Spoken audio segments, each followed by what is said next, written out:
जय श्री हरि। एक बार बोलो सियावर रामचंद्र की जय। पवन पुत्र हनुमान की जय। वृंदावन कृष्ण चंद्र की जय। रामायण मैया की जय। मंगल भवन अमंगल हारी, द्रवहु सुदशरथ अजर बिहारी। कवन सो काज कठिन जग माही, जो नहीं होत तात तुम पाही।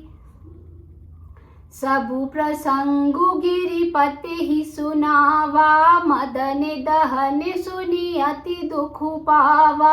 बहुरी कहे उरति कर वरदाना, सुनि हिमवंत बहुत सुख माना। हृदय विचारि शंभु प्रभुताई, सादर मुनि बर लिए बुलाई। सुदेनु सुने खतु सुघरी सोचाई, बेगी बेद विधि लगन धराई। पत्री सप्त ऋषि सोई, दीन्ही गई पद विनय हिमाचल कीन्ही। जाई बदीधी तिन दिन सो पाती, बाचते प्रीति न हृदय समाती।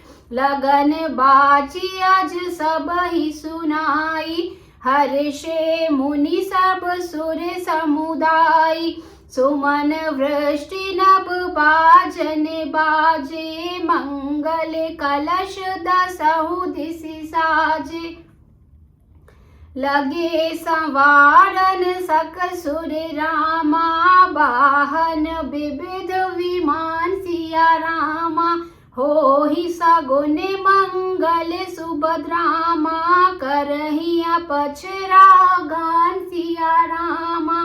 दीन दयालु विरधु संभारी, हरहु नाथ मम संकट भारी। शिवहि शंभु गण करहि सिंगारा, जटा मुकुट अहि मोरु सवारा।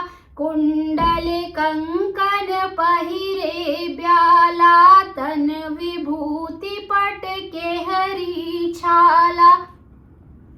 ससिल लाट सुंदर सिर गंगा, नयन तीन उपबित भुजंगा। गरल कंठ उर नर सिर माला, आसिव वेश शिव धाम कृपाला। कर त्रिशूल अरु डमरु विराजा, चले बसहा चढ़ी बाजहि बाजा। देखि सिवहि सुर त्रिय मुस्काही, बर लायक दुलहिन जग नाही। विष्णु विरंची अधि सुर भ्राता, चढ़ी चढ़ी वाहन चले बराता। सुर समाज सब भांति अनूपा, नहीं बरात दूल्हा अनुरूपा। विष्णु कहा सभी तब रामा, बोली सकल दिसि रात सिया रामा। विलग विलग होई चलो सब रामा, निज निज सहित समाज सिया रामा। कवन सो काज कठिन जग माही, जो नहीं होते तात तुम पाही। एक बार बोलो सियावर रामचंद्र की जय। आइए अब जानते हैं इसके अर्थ को। उन्होंने पर्वतराज हिमाचल को सब हाल सुनाया। कामदेव का भस्म होना सुनकर हिमाचल बहुत दुखी हुए।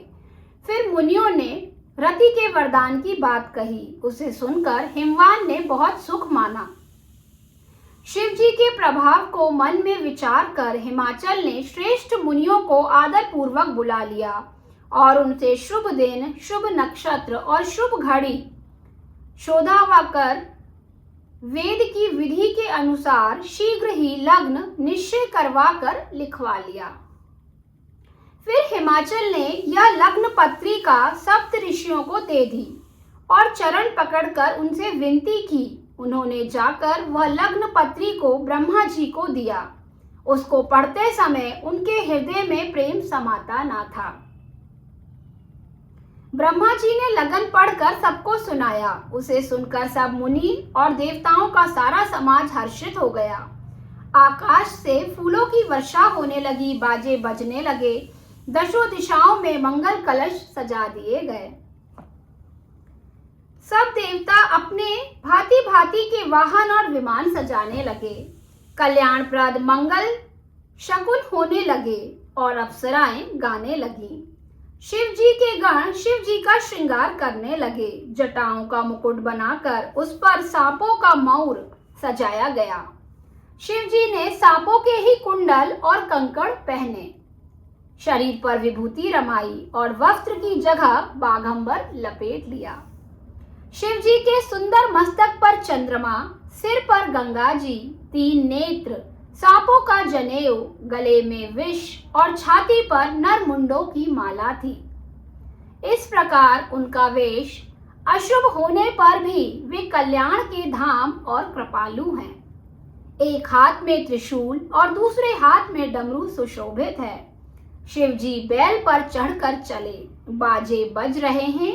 शिव जी को देखकर देवांगनाएं मुस्कुरा रही हैं और कहती हैं, इस वर के योग्य दुल्हन संसार में नहीं मिलेगी। विष्णु और ब्रह्मा आदि देवताओं के समूह अपने अपने वाहनों अर्थात सवारियों पर चढ़कर बारात में चले। देवताओं का समाज सब प्रकार से अनुपम अर्थात परम सुंदर था और दूल्हे के योग्य बारात ना थी।